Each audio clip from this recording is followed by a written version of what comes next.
Assalamualaikum warahmatullahi wabarakatuh. Perkenalkan, nama saya Ahmad Ihsan Fatur Rahman dengan NIM 104012300347 dari kelas MB4704. Pada kesempatan kali ini saya akan menjelaskan jawaban soal dari ujian tengah semester akhir Institusi Pasar Keuangan nomor 1 dan nomor 3.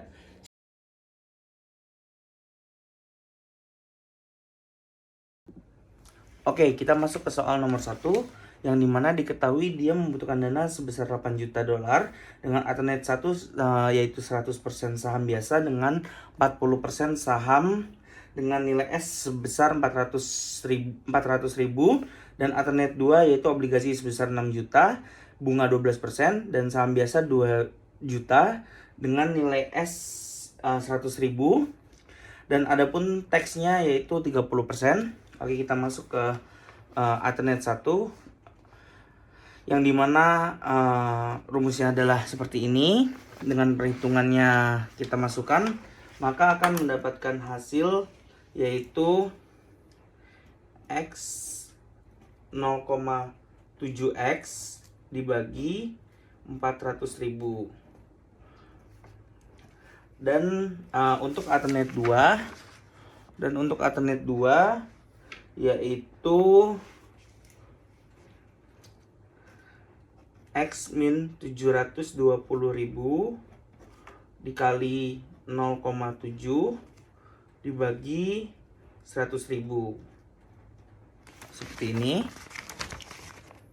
Oke, kita masuk ke nilai C yaitu bunga 12% dikali dengan 6 juta akan mendapatkan hasil yaitu 720.000. Oke, kita lanjut masuk ke nilai EPS, perbandingan EPS 1 dengan EPS 2 yang ada yang ini nilainya kita masukkan 400.000, yang ini X min 720.000 dikali 0,7 dibagi 100.000, maka akan mendapatkan hasil yaitu ini kita kali silang dulu 4x min 4 min x 2.808. Oke, ini dan nilai X nya adalah 960.000. Maka kita masuk selanjutnya ke substansi EPS, yaitu nilai dari yang tadi 960.000 dikali dengan 0,7 dibagi dengan 400.000 EPS yang 1, maka akan mendapatkan nilai 1,68. Kita masuk ke indifference point seperti yang dicari di soal. Kita masuk ke indifference point, maka indifference point-nya yaitu hasil yang ini dengan yang ini. Jadi kita tulis dulu 960.000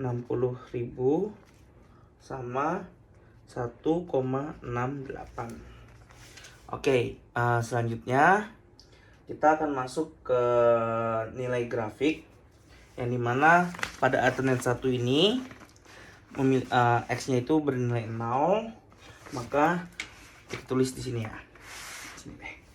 0 dikali 0,7 dibagi dengan 400, maka hasilnya adalah 0. Selanjutnya yang alternate 2 dengan nilai 720.000, perhitungannya adalah 720.000 dikurang 720.000 atau sama dengan 0 dibagi sama 100.000, maka nilainya adalah 0. Oke, kita masuk ke grafik. Ya, grafik EPS-nya itu tadi di angka 1,68. Kita buat dulu EPS-nya 1,68. di sebelah sini kan dengan nilai EBIT, jadi ini ada grafiknya tuh, ada EPS dengan EBIT. EPS-nya tadi yang kita masukin 1,68 dengan nilai EBIT itu ada di 720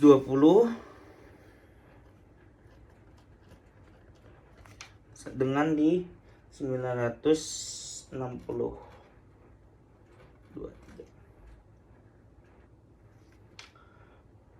Maka kita garis dulu.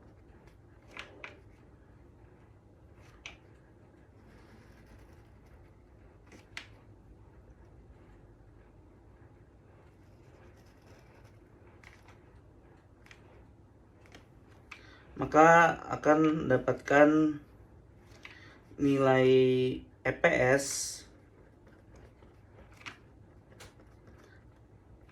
dan nilai EBIT pada garis yang sesuai seperti di bawah ini.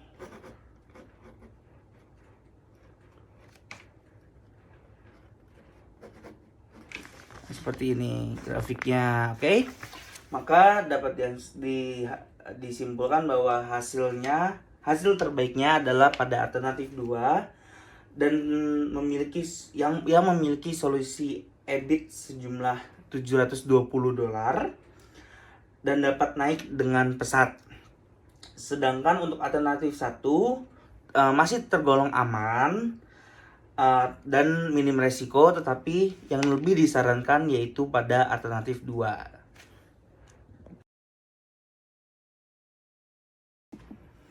Oke, mari kita masuk ke soal nomor 3. Pada soal nomor 3 ini diketahui harga server yaitu $75.000 dengan masa cicilannya 3 tahun dengan bunga 10% dan pajak 35% dengan service value adalah 0.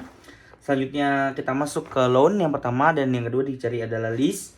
Kita masuk ke loan dengan rumus PMT adalah 1 dikurang 1 tambah 0,1 pangkat min 3 dibagi 0,1. Maka 75.000 harga servernya sama dengan PMT 24868. Maka hasil PMT-nya adalah di 3159,2408. Selanjutnya kita masukin di loan PMT seperti ini dan kita kurangin dengan interest, maka dapat hasilnya adalah principal repay di sini 27 dan remain BLNC dan nilai depresiasi dari loan ini adalah 25.000 dengan after tax cost debt yaitu dengan rumusnya adalah interest dikali 1 dikurang 35%, maka mendapatkan hasil yaitu 0,06. Kita tulis di sini 0,06 atau 6%. Oke, kita lanjut. Maka kita jabarkan seperti tabel yang di sini dari hasil depresiasi dan after tax cost debt ini, dan maka mendapatkan total hasil dari pilihan loan ini atau hasil PF of COF atau hasil loannya ini yaitu sejumlah 51.9,1688 ya, yang dimana hasil ini merupakan penjumlahan dari si PV of COF 17.651,551, 17.259,3601, 16.928,2575 atau di sini nih penjumlahannya. Oke, kita lanjut ke selanjutnya yaitu adalah lease. Nah, pada lease ini sama tadi yang seperti yang di loan yaitu tahun adalah 3 tahun dengan lease payment 27.000 diketahui pada soal. Dengan tax shield-nya mendapatkan tax shield sebesar 9.450 dengan COF after tax itu 17.550 dan nilai PVIFA yaitu 2,6491 dan PV of COF atau nilai dari si lease ini yaitu sejumlah 49491,705. Oke, kita tulis dulu sebelum kita masuk kesimpulan. Nilai total dari leasing atau lease yaitu 49491,705 dan tadi nilai dari si loan-nya ini 51839,1688. Maka berdasarkan dua nilai total PV ini, maka alternatif terbaik yang bisa diberikan kepada perusahaan yaitu adalah dia lebih baik untuk leasing. Maka kita tulis di sini leasing dengan nilai leasingnya yaitu 46491,705 seperti ini. Adapun nilai selisih dari loan dan leasing yaitu 51.839,1688 dikurang 46491,705. Maka selisih dari loan dan leasing yaitu sebesar 4638.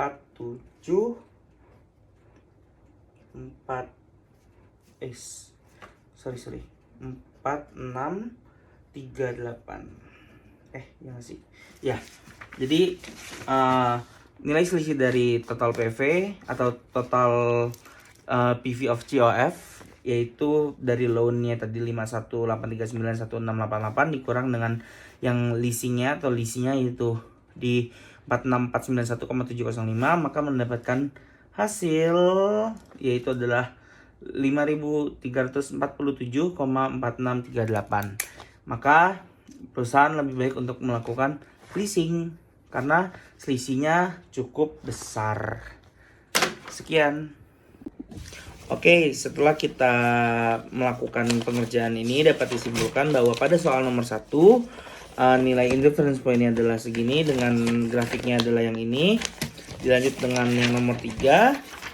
Untuk nomor 3 ini seperti yang sudah kita hitung bersama, untuk loan dan leasingnya dapat disimpulkan bahwa lebih baik kita menggunakan leasing dengan selisih perbandingan yaitu sekitar 5.347. Jadi lebih baik menggunakan leasing dibandingkan loan. Itu aja dari saya. Sekian dan terima kasih. Wassalamualaikum warahmatullahi wabarakatuh.